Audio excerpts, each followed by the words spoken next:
Бүгінгі күндө жаңы 10 учур катталды. Бишкек шаарында 1, Ош областында 1, Ош шаарында 3, Жалал-Абад областында 5. Жалпысынан Кыргызстанда катталгандардын саны 280-ге жетти.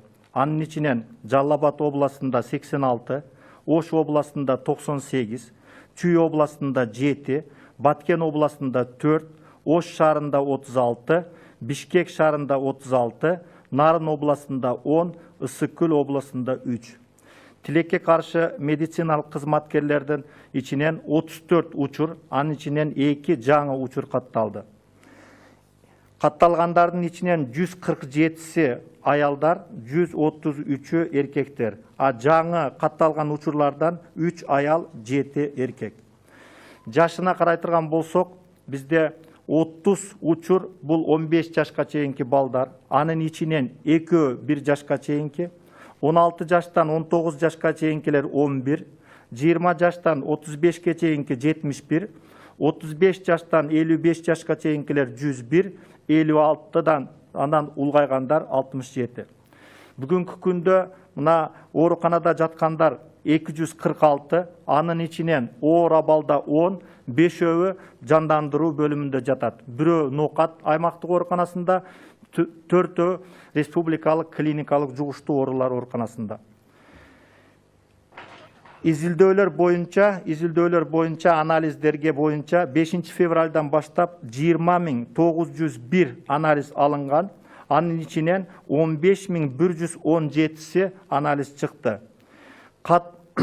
Контактный адамдар боюнча бул жерде контактный адамдар бул жерде биринчи категорияда 1058, экинчи категорияда 5210 контактный адамдар катталды.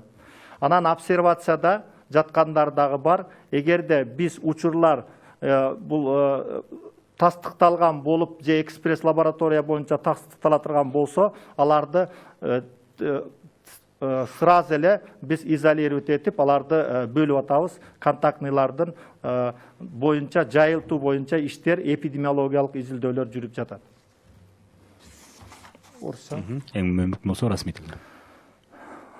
Доброе утро, уважаемые телезрители. Разрешите представить информацию на 9 апреля в 8 часов по коронавирусу в республике.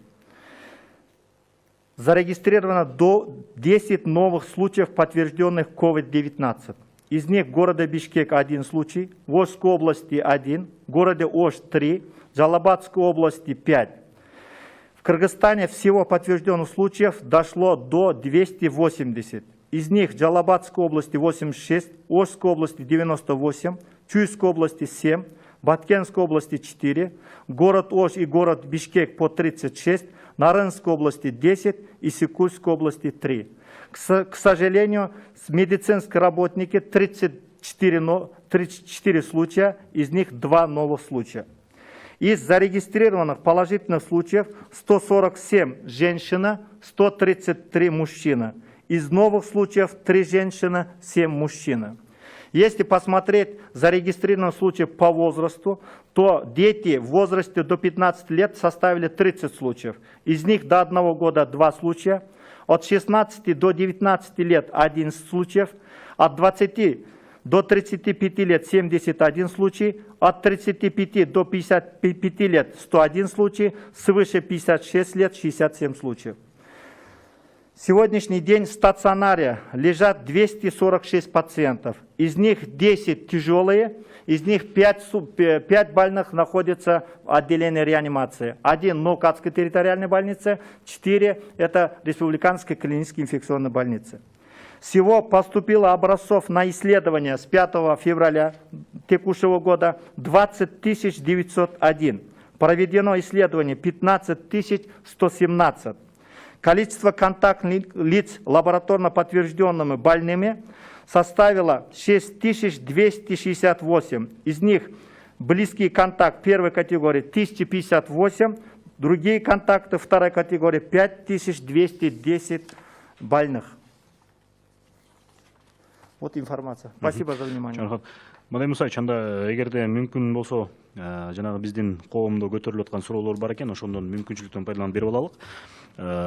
Мына барыңызга белгилүү, кечээден бери эле ушу эмелерде интернет айдыңында дагы бир мындай суроолор болуп атты эле. Эмне үчүн жанагы тепловизорлор адамдын температурасын туура эмес көрсөтөт деген. Бұл орчундуу маселе. Өзүңүздөр билесиздер, бүгүнкү күндө тепловизорлор көбүнчө үйдүн ичинде, бөлмөнүн ичине эмеге туура келгенде бөлмөнүн ичинде көрүлө турган болгон. Анан кийин бул жерде суук температурада болсо, өзүнүн кичине болсо дагы так көрсөтпөй калган маселелер болду. Мына өзүңүздөр билесиздер, кече мына Кытайдын элчиси бизге гуманитардык жардам боюнча тепловизорлор келди. Биз аларды карадык. Бүгүнкү күндө биз алмаштырабыз тыштагы СКПларга. Ал жерде, бул жерде тыштагы эмелерге ошол жаңы чувствительности жогору тепловизорлорду беребиз. Калгандарын бардыгын эгер үйдүн ичинде боло турган болсо, же бөлмөнүн ичинде боло турган болсо, аларга алмаштырабыз. Бишкек шаарынын жанагы санэпидемия станциясынын кызматкерлери обсервацияда жатат. Алардын арасынан 6 кызматкер дагы ошо жуктуруп алган деген божомолдор болуп атат. Анан мындай маалыматты эмне үчүн саламаттык сактоо министрлиги жашырып жатышат деген да суроо болот. Бул жерде жашырып жаткан жок. Туура айтасыздар. Бишкектик санитардык эпидемиология көзөмөл борборунда 4 киши тастыкталды. 6 киши обсервацияда жатат. Калган контактта болгондордун бардыгын биз анализди өткөрдүк. Алардын анализи тастыкталбагандан кийин алар иштеп атат. Ошол бөлүмдөгү бардык катнашта болгондор, ошол жердеги кызматкерлер бардык обсервацияга алынды. Невозможно получить на дому помощь и консультации нужных специалистов, даже когда температура у детей. Скорая не приезжает, врачи на дом не приходят. Бул боюнча биз азыр мен тактап коеюн, бул боюнча факт менен берсе, тез жардам бүгүнкү күндө мамлекеттик расмий тилде айтайын. Скорая сегодняшний день работает в обычном режиме. Действительно не хватает специалистов, потому что многие специалисты, они подключены мобильной бригады. Но это не говорит, что они не оказывают. Дайте конкретные факты, мы будем, значит, эту работу организовать. Скорый будет приезжать, скорый будет обслуживать и оказывать необходимую помощь. Новорожденные с тяжелыми диагнозами не могут быть проконсультированы в роддоме узкими специалистами, потому что у тех нет пропусков, и их не могут получить и пациенты, которым нужно сделать обследование, МРТ и другие. Вы знаете, здесь то же самое, значит, в роддоме работают узкие специалисты по возможности, в плане того, чтобы они не могут быть консультированы. Давайте, у нас есть горячая линия по поводу пропусков. Мы полностью обеспечили пропусками, значит, наших специалистов-врачей и транспортом, где могут, значит, они могут где ближе к дому и, значит, приехать на работу в организованном транспорте. Они работают. Если есть единичные случаи, давайте мы, значит, в рабочем порядке решим. Если нужно, мы отправим на дом специалистов. Жарандар кайсы бирдиктүү номурга чалыш керек? Так жана туура жоопторду алуу үчүн жана маселенин чечүүсүнө жол берген. 118 бирдиктүү номер бар. Ага чалышсын, ал жерде так жана консультацияны, кеңештерди ала алат. В больницах обслуживают только экстренных больных, а что делать тем, кому нужно уточнить диагноз для раннего выявления проблем со здоровьем? Здесь, понимаете, да, действительно, когда с момента наступления чрезвычайной ситуации мы плановых больных и плановые операции мы отложили, только оставили экстренные больные. Если нужно уточнение для раннего выявления, тоже пусть обращается 118, мы, значит, отправим, организуем необходимую, значит, консультацию, необходимую помощь. Медиктерди коргоочу кийимдер боюнча толук маалымат айта аласызбы? Канча запастары бар, одноразовый бир жолу пайдалануучу же көп жолу пайдалануучу? Канча убакта бир алмаштыруш керек дейт? Бул жерде сиз туура айттыңыз, мына мен айтып кеттим, 34 медициналык кызматкер бүгүнкү күндө тилекке каршы такталды деп. бул жерде биринчи убакытта бизде жетишпей калды. Бүгүнкү күндө гуманитардык жардам менен мына келип атат. Мен айтып кеттим, мына кече эле Кытай берди. Андан тышкары бизге Өзбекстандан келди гуманитардык жардам. Бүгүнкү күндө жетиштүү эле. Бирок биз айтып атабыз, маскаларды, бет каптарды 3 сааттын ичинде алмаштырыш керек. Анан кийин бул жерде разовый костюмдар бар. Разовый костюмдарды кирип чыккандан кийин аларды тышташ керек, анан күйдүрүш керек деп. Бул жерде бүгүнкү күндө биз индивидуальный коргоо каражаттары менен камсыздап атабыз. Туура жерлерде жетишпей атат, бирок бул боюнча иштеп, кече дагы керектүү муктаждыктарды бардыгын айттык. Ошол эле медиктерди коргоону күчөтүү боюнча кандай чаралар көрүлүүдө? Бул жерде мен мүмкүнчүлүктөн пайдаланып өзүмдүн атынан, Саламаттык сактоо министрлигинин атынан чоң ыраазычылык билдирип кетүүгө уруксат этиңиздер. Мына жергиликтүү бийликке мен тактап айта турган болсом, мисалы Жалал Абадтын мына өкмөттүн Жалал Абадтагы өкүлү 670 000 сом бул жана медиктерге кошумча жардам болсун деп, стимул болсун деп, ол 300 000 сом Сузактын санэпиднадзоруна, 300 000 сом Жалал Абадтын, 70 000 сом областтык клиникалык борбордун жугуштуу оорулар медиктерине жардам көрсөттү. Мындан тышкары Ош шаарынын мэри мына 5 тонна унду медициналык кызматкерлер алсын деп, андан тышкары 600 данада средства индивидуальной защиты алып берди. Андан дагы кошумча жардам берем деп атат. Ош областынын өкмөттүн өкүлү 2 тонна Ош областтык клиникалык ооруканага ун, 200 литр май, 2 тонна картошка, ноокат, Кара Суу райондорунда иштеген медиктерге жардам берди. Мындан дагы жардам болуп атат. Андан тышкары мен айтайын дегеним, мына Эпид фонддон кошумча акча айлыгынан тышкары ошол иштеп аткан, ошол эпидемиологиялык ачакта иштеп аткан медициналык кызматкерлерине каралып, азырынча мына 8 апрелден баштап март айына төлөнө баштайт.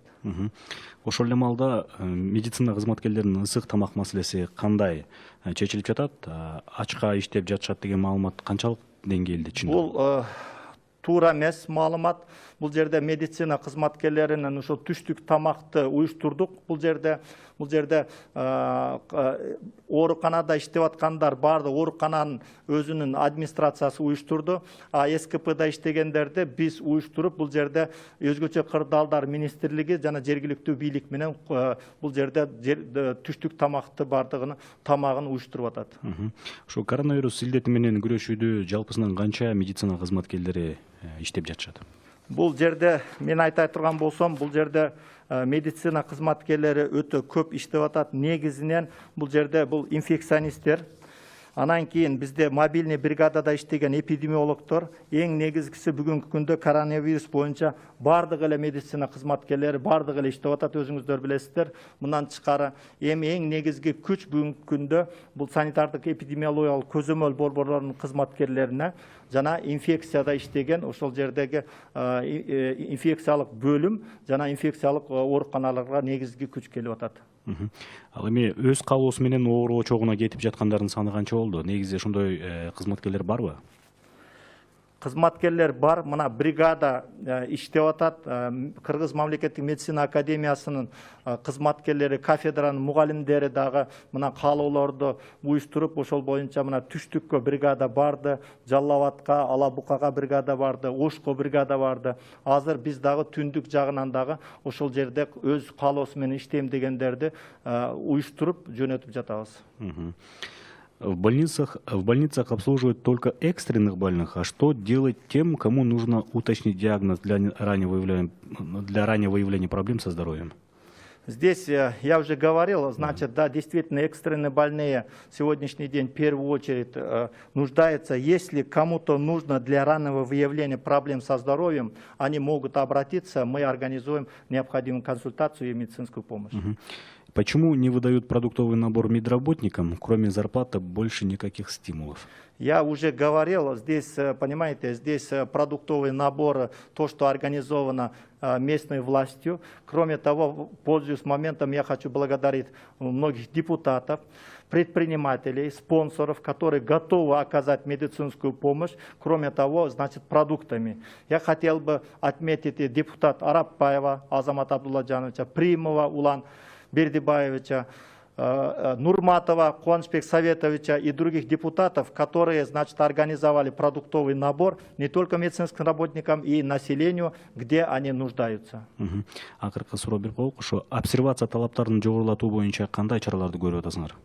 Эми бул жерде өзүңүздөр билесиздер, бүгүнкү күндө биз мындай эмеге толук даяр болбой калдык. Ошондуктан жетишсиз болуп, керебеттердин саны, койкалардын. Ошондуктан биз бүгүнкү күндө милдеттүү түрдө өзүбүз мына өзүңүздөр билесиздер, ооруканаларда, жатаканаларда, башка жерлерде ачууга да туура келди. Эми обсервация керектүү койкаларды биз ачып даярдап атабыз. Эми ал жердеги шарттар кандай болсо да максималдуу шарттар жооп бергенге. Башында биз бүгүнкү күндө шартты жасоо кыйынчылыктарды туулду, себеби алар бардыгы мындай ооруканага же ата эмеге мындай ылайыкталган эмес эле.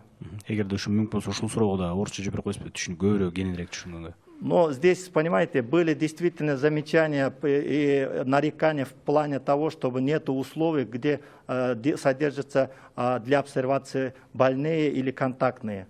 Действительно, мы в этом плане многие не приспособлены, многие здания и общежития, значит, гостиницы не приспособлены для, значит, как стационар. В этом плане были случаи, но мы максимально делаем то, чтобы приблизить условия, чтобы было, значит, в условиях обсервации, те, которые находились, они чувствовали максимально, значит, как в домашних условиях, как в стационарных условиях.